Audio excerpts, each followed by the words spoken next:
Hello dear students, this is Mrinal ma'am और यहाँ पे अब हम इनकम फ्रॉम सैलरी का एडवांस प्रॉब्लम नंबर 3 करने जा रहे हैं। ओके, यहाँ पे क्वेश्चन को पहले पढ़ेंगे। देखो, मिस्टर रोहन पाटिल जो है general manager of heritage textile limited Delhi है एंड उन्होंने फाइनेंशियल ईयर 2025-26 के लिए इंफॉर्मेशन सबमिट की है। ठीक है, अब उनकी बेसिक सैलरी देखिए 2,10,000 एनुअली गिवन है, मल्टीप्लीकेशन करना है, डायरेक्टली एनुअल वैल्यू है तो आउटर कॉलम में लिखना है। सेकेंड देखो, डियरनेस अलाउंसेस 12,000 पर मंथ है, जिसका 5,000 पर मंथ जो है रिटायरमेंट बेनिफिट के लिए। तो 12,000 पर मंथ हम कंप्यूटेशन में लिखेंगे और ये 5,000 जो है ना वो हम एडजस्टमेंट में यूज करेंगे। Education allowances for 2 children 13,100 per month पर चाइल्ड है। ओके, तो 2 चिल्ड्रन है तो 13,000 इंटू 12 इंटू 2। लेकिन एग्जाम्प्टेड कितना है? यस गाइस, एग्जाम्प्टेड है 100 मल्टीप्लाई बाय 12 इंटू 2। तो वो एडजस्टमेंट हम यहाँ पे करेंगे। हॉस्टल एक्सपेंडिचर भी है। ओके, तो वो 1,450, एक सन है उनका, एल्डर सन, तो वहाँ पे भी जो 300 पर मंथ है वहाँ पे एग्जाम्पशन हम लिखेंगे। कमीशन ऑन सेल्स गिवन है, डायरेक्टली आउटर कॉलम में जाएगा। एंटरटेनमेंट अलाउंसेस गिवन है 800 पर मंथ, ये भी डायरेक्ट आउटर कॉलम में जाएगा। ट्रैवलिंग अलाउंसेस देखो, ट्रैवलिंग अलाउंसेस 40,000 गिवन था लेकिन एक्चुअल एक्सपेंडिचर कितना किया? 27,000। तो जितना डिफरेंस है उसके ऊपर हम टैक्स माइनस करेंगे। नेक्स्ट है, he was given cloth worth ₹2,000 by the employee. अब गिफ्ट अगर दिया है, ओके, कौन सा भी कैश छोड़ के, तो 5,000 तक एग्जम्प्टेड होता है।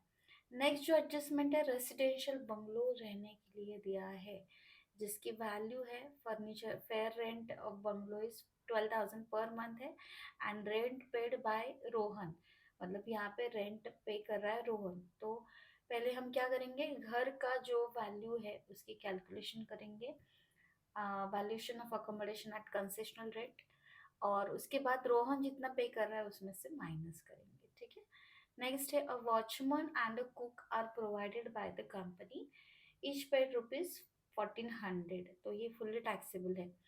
नेक्स्ट, मोटर कार गिवन है। यहाँ पे अगर आप देखेंगे मोटर कार की फैसिलिटी, तो कार की जो इंजन कैपेसिटी है 1.8 लीटर है, तो 1600 सीसी से ज़्यादा है। ठीक है, उसके बाद ड्राइवर भी प्रोवाइडेड है। अब यहाँ पे नेक्स्ट पॉइंट आता है कि मेंटेनेंस एक्सपेंसेस कौन दे रहा है? रोहन दे रहा है। तो यहाँ पे थोड़ा अलग कैलकुलेशन हो जाता है, क्योंकि यहाँ पे कार एम्प्लॉयर की है लेकिन खर्चा जो है एम्प्लॉय दे रहा है, तो वहाँ पे हमको सेकंड चार्ट यूज करना पड़ता है। नेक्स्ट देखो, employer's contribution to 14% salary national pension scheme, notified national pension scheme में वो पार्टिसिपेट कर रहे हैं, कंट्रीब्यूट कर रहे हैं एम्प्लॉय। एंड आरपीएफ में भी 35,000 उन्होंने कंट्रीब्यूट किए हैं। तो ये एनपीएस जो है नेशनल पेंशन स्कीम, इसके ऊपर अलग से कैलकुलेशंस होंगे। नेक्स्ट जो है, interest credited to RPF 13% per annum amount to ₹16,250, तो इसके ऊपर भी कैलकुलेशंस करने पड़ेंगे, क्रॉस मल्टीप्लाई करके हम इसको सॉल्व करेंगे। और प्रोफेशनल टैक्स पेड जो है ये डिडक्शन में आएगा। अब यहाँ पे और एक बात है कि मिस्टर रोहन जो है फॉलोज न्यू टैक्स रिजिम, तो न्यू टैक्स रिजिम के रूल्स यहाँ पे हम यूज करेंगे और हमें कंप्यूट करना है इनकम फ्रॉम सैलरी को फॉर द असेसमेंट ईयर 2026-27। ठीक है, चलो स्टार्ट करते हैं, ये सेशन सॉल्व करते हैं ये प्रॉब्लम।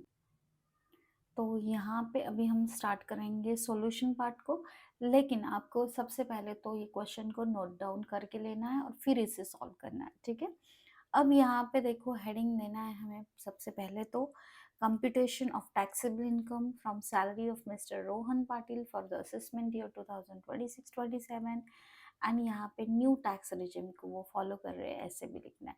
फॉर्मेट ड्रॉ कर लेना है, एटलीस्ट 1.5 पेज का आपका फॉर्मेट रहेगा, जिसमें रुपीज़ रुपीज़ पर्टिकुलर्स ऐसा वर्ड हम नहीं लिखते हैं, और जो जो वैल्यूज़ गिवन है वो लिखना है, अलॉन्ग विथ हमें एडजस्टमेंट्स भी बहुत सारी करनी है, तो इसे हम सॉल्व करने वाले हैं। ठीक है, इस in this way we will going to solve this all.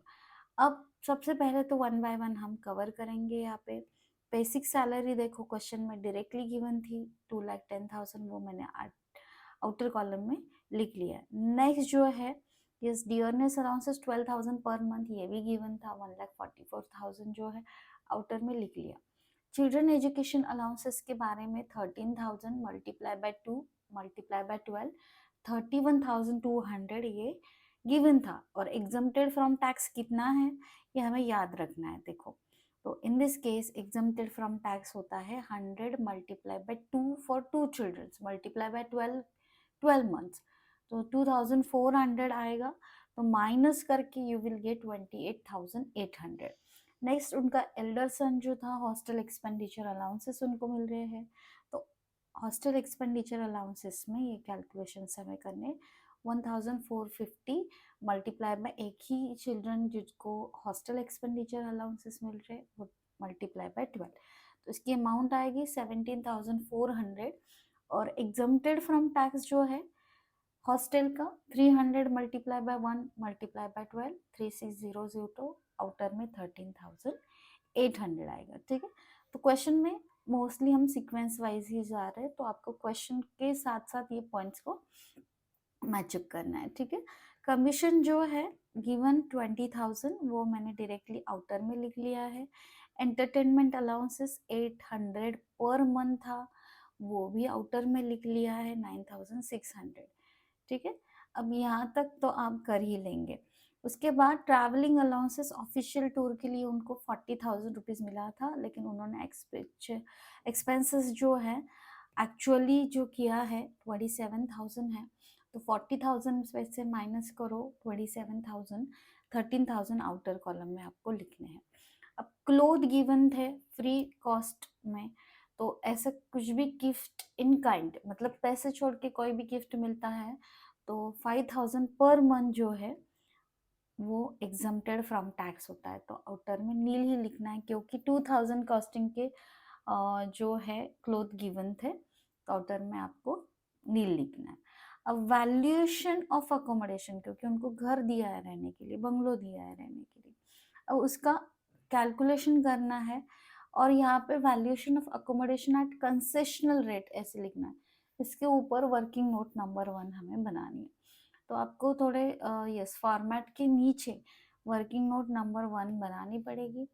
तो यहाँ पे सबसे पहले तो आपको ये ध्यान में रखना पड़ेगा कि valuation of accommodation at concessional rate कर रहे हैं तो वो रह कहाँ पे रहे।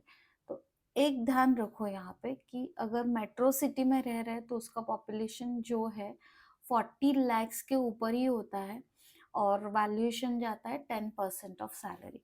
तो ये लाइन आपको लिखनी यहाँ पे जरूरी है कि the accommodation is owned by the employer and population of Delhi is more than 40 lakhs, therefore valuation is 10% of the salary. Okay, और सैलरी का यस मीनिंग क्या है फॉर दिस, तो सैलरी का मीनिंग है बेसिक पे plus dearness allowances for retirement benefit plus bonus plus commission plus fees plus all other taxable allowances, ऐसे allowances जिनके ऊपर टैक्स आया है। ठीक है, अब बेसिक पे में सबसे पहले तो 2,10,000 में लिख रही हूँ क्योंकि वो ओरिजिनली 2,10,000 है। डीए फॉर रिटायरमेंट बेनिफिट, अगर आप क्वेश्चन को पढ़ेंगे ना तो क्वेश्चन में देखो रिटायरमेंट बेनिफिट के लिए कितना डीए लेने के लिए कहा है 5,000 पर मंथ, है ना। तो 5,000 मल्टीप्लाई बाय 12 करो 60,000 आएगा, उतना ही ले लो। यहाँ पे बोनस गिवन नहीं है, कमीशन है या क्वेश्चन में, यस कमीशन इज गिवन 20,000, तो यहाँ पे 20,000 कमीशन मैंने लिख लिया है।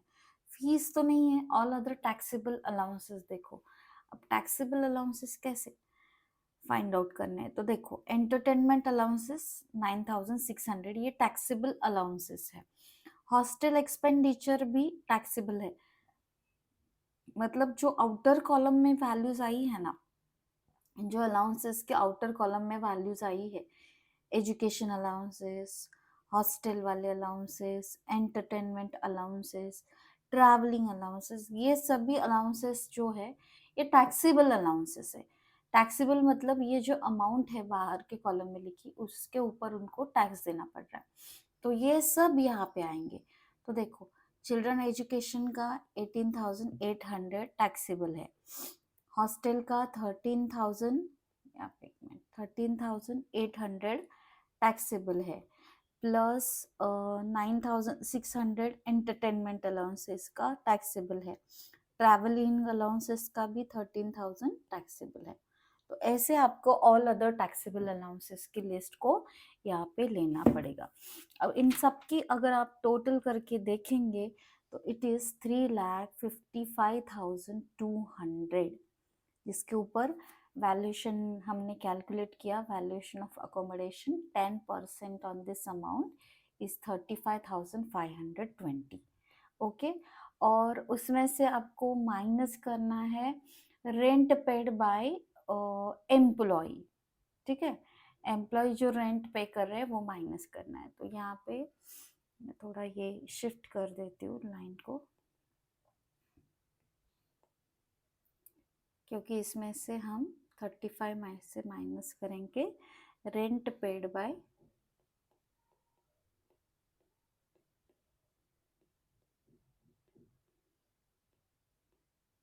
एम्प्लॉय।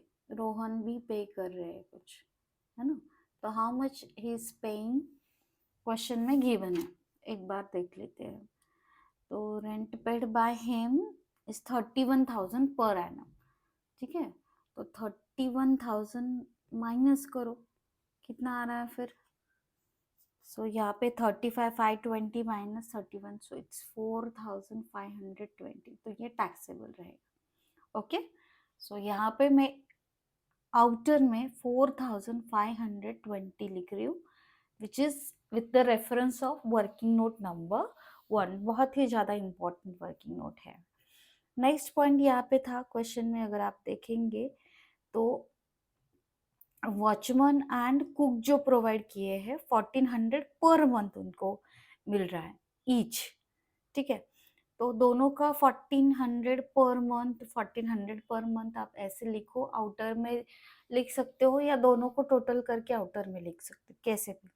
नेक्स्ट था मोटर कार का वैल्यूएशन। तो मोटर कार फैसिलिटी का अगर आप देखेंगे ना तो कार की कैपेसिटी 1,600 से ज़्यादा है, खर्चा एम्प्लॉई कर रहा है, और car office and private purpose के लिए यूज हो रही है, प्लस ड्राइवर भी प्रोवाइड है। तो ये सभी पॉइंट हमें वर्किंग नोट नंबर 2 में मेंशन कर, ठीक है। तो यहाँ पे हमारी वर्किंग नोट नंबर 2 ऐसे बनेगी कि वैल्यूएशन ऑफ मोटर कार, जिसमें हर एक पॉइंट को आपको मेंशन करना है। देखो कार एम्प्लॉयर ने दी है तो एम्प्लॉयर की होगी, कार जो है partly office and private purpose के लिए यूज हो रही है, running and maintenance expenses borne by employee है, यहाँ पे कार की कैपेसिटी 1,600 सीसी से ज्यादा है and driver is also provided. तो इन दैट केस देखो हमने पहले देखा कि अगर कार भी एम्प्लॉयर की है, खर्चा भी एम्प्लॉयर कर रहा है, तो 1,600 आता है ना, और 2,400, ठीक है, ऐसे समथिंग। लेकिन जब अब एम्प्लॉयर की कार है लेकिन एम्प्लॉय खर्चा कर रहा है ना, तो इन दैट केस उसका वैल्यूएशन जाता है सिर्फ 900 पर मंथ एंड ड्राइवर के 900। तो 900 एंड 900 मल्टीप्लाई बाय 12 कर दो आप, ठीक है, सो 1,800 मल्टीप्लाई बाय 12 इज 21,600। तो ये अमाउंट हम यहाँ पे working note number 2 21,600 motor car working note number 2 ऐसे मेंशन करेंगे, ठीक है। नेक्स्ट है employee's contribution to national pension scheme, employee's contribution to RPF and interest credited to RPF, ये 3 पॉइंट्स अब हम कवर करेंगे। तो पहले नेशनल पेंशन स्कीम के बारे में यहाँ पे थोड़ी इंफॉर्मेशन कलेक्ट करेंगे, उसको लिखेंगे और फिर उसकी वर्किंग नोट बनाएंगे, ठीक है। अभी employee's contribution to national pension scheme working note number 3 यहाँ पे हमने करके रखा है। एम्प्लॉयज कंट्रीब्यूशन टू एनपीएस, तो यहाँ पे देखो ये जो है it is firstly included in salary, and employers as well as employees contribution both are extended to be 14% 2025 and 26 से सैलरी के 14% तक आप लोग यस एनपीएस में कंट्रीब्यूशन कर सकते हो, ऐसा न्यू रूल यहाँ पे बनाया है। और अगर प्राइवेट सेक्टर के एम्प्लॉई हैं तो आपने जो भी कंट्रीब्यूशन किया है उसका डिडक्शन भी अंडर सेक्शन 80 CCD2 इसमें मिल जाता है। तो फॉर दैट सैलरी का मीनिंग यहाँ पे देखो क्या क्या है, बेसिक पे plus dearness allowances for retirement benefit, इतना ही है, इसमें ज़्यादा कुछ भी नहीं है एनपीएस में। तो बेसिक पे 2,10,000 है एंड रिटायरमेंट बेनिफिट का 5,000 पर मंथ, दैट इज 60,000। तो ये 2,70,000 यहाँ पे इसका कंट्रीब्यूशन आता है। तो ये 2,70,000 के ऊपर 14% जो है वो हम यहाँ पे लिखेंगे, ठीक है, यहाँ पे एट द रेट ऑफ 14%, ये भी आप मेंशन कर सकते हो।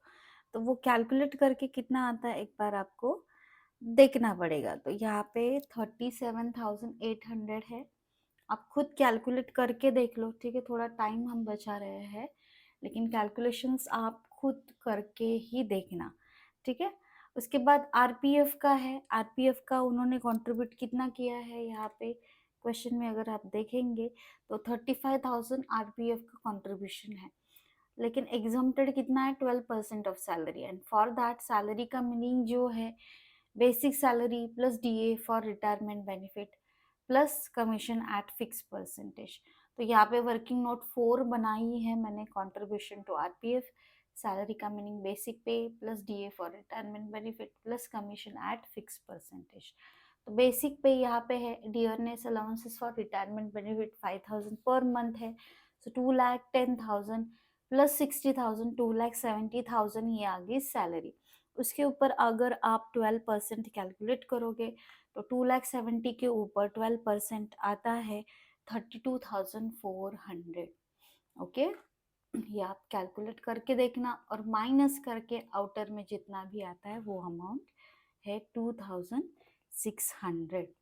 उसके बाद interest credited to RPF, last point 13% है, 16,250 गिवन है। तो यहाँ पे देखो 13% कितना गिवन है 16,250।